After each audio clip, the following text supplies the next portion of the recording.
Okay, I think it's working now. Okay. Have a little problem getting this set up so that it records properly. Welcome to the weekly shir of the Zera Shimshon. Okay, it's Parshat Noach. Sorry, last week was a little difficult. I had a lot of things going on and I couldn't record. So here we are, starting the new year, Tav Shin Pei Vav, with Parshat Noach. Anyway, why the generation of the flood was punished? V'yomer Elokim l'Noach kates kol basar bo lefanai. He said, Hashem said to Noach, the end of all flesh has come before me. Ki mala haaretz chomos. I guess we all know those words today. Mipneihem v'hinini mashchisam es haaretz. For the earth is filled with robbery. Okay, Hamas is literally robbery. Through them, and behold, I am about to destroy them from the earth. Yeah, we'll see. And there's more deep depth to this than just reads on the face of it. So the Maseches Sanhedrin in 108a points out that the decree of destruction was signed and sealed only because the generation of the flood stole from one another. Now, okay, Chazal used the word nechtam, which is sealed, in connection with the decree that the world would be destroyed because of theft. But we know that they were being punished for immorality. And specifically immorality of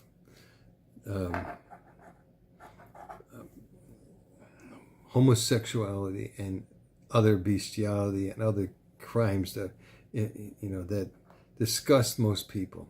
But they were involved in that. Yep. And that's what it was closed for. But we know that, what's more, the Torah itself seems to imply that the main problem with the generation of the flood was immorality, not theft. And he's being very generous to say immorality. It sounds like just, immoral acts between men and women, but that's not what was going on. Okay. The Gemara in Brachos, it's in page 32a, discusses the pasuk in Devorim that refers to Di Zahav, which seems to be in a place name, but which is interpreted as Di Zahav, enough gold. What had to do with gold here? Moshe Rabbeinu is having a conversation with Hashem. Ribono shel olam, he says, the reason the Yidden made an egel was because of the incredible quantity of gold they received from you. It was so much that they said enough. Di means die. Sufficient. Rabbi Shmuel Bar Nachmani says in the name of Rabbi Yonason, how do you know that Hashem agreed with Moshe? Because it says, and they accumulated silver and gold, and they made the Baal. That's a pasuk in Hosea. So when Hashem judged the generation of the flood for their abominable and immoral behavior, he knew, that they could theoretically argue that they were compelled to sin by the incredible abundance of good in their lives. As the Gemara says, they had so much good, and Hashem even gave them a taste of the world to come. That's the Gemara in Sanhedrin 38. Things were so out of control that even the angels who were banished from heaven and sent to earth as a punishment for the bad behavior ended up sinning.